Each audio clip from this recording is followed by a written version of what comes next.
1,000 years ago, a warrior named Wenwu found 10 magical rings that gave him immense power and immortality. With the rings, he became invincible, built his own army and overthrew rulers, changing the course of history. But his desire for more power led him to seek out a mysterious village filled with mythical creatures. When he finally found the entrance, he was stopped by a woman named Zhongli. Though he expected to defeat her easily, her magical fighting style matched his strength. During their battle, he fell in love with her. She returned his feelings, and eventually, they had a son named Shang-Chi. Wenwu gave up the rings and disbanded his organization to raise a family. But tragedy struck when Zhongli was killed by his enemies, who had come to seek revenge. Wenwu, devastated, put the rings back on and resumed his violent path. He forced his young son, Shang-Chi, to train relentlessly in martial arts. At age 14, Wenwu sent him on an assassination mission. But after completing it, Shang-Chi fled and started a new life in San Francisco, renaming himself Sean. Now an adult, Sean lived a quiet life until attackers confronted him on a bus, demanding an amulet his mother gave him. He defeats them in a fierce battle, but they manage to steal the amulet. Realizing this is connected to his past, Sean flies to Macau,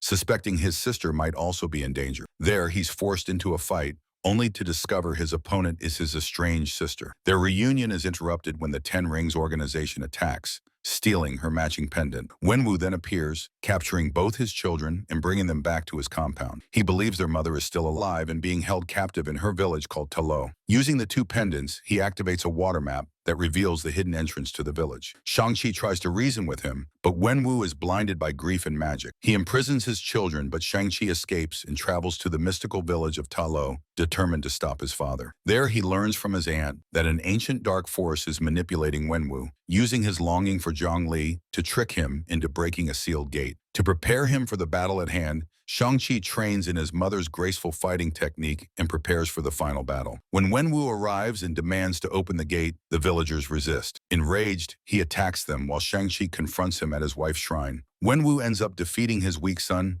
and casts him into a lake just before breaking the gate with the rings. Underwater, Shang-Chi awakens the great protector dragon and rises to fight again. This time, using both the power of the rings and his mother's fighting style, he faces Wenwu. As the dark force breaks free, it drains Wenwu's life. With his final breath, he passes the rings to Shang-Chi. Shang-Chi uses the rings to destroy the dark beast with the help of the dragon and ends up saving the village. Back in San Francisco, Shang-Chi returns to normal life until Master Wong appears through a portal. He reveals that the rings are sending a mysterious signal, marking the beginning of a new journey for Shang-Chi.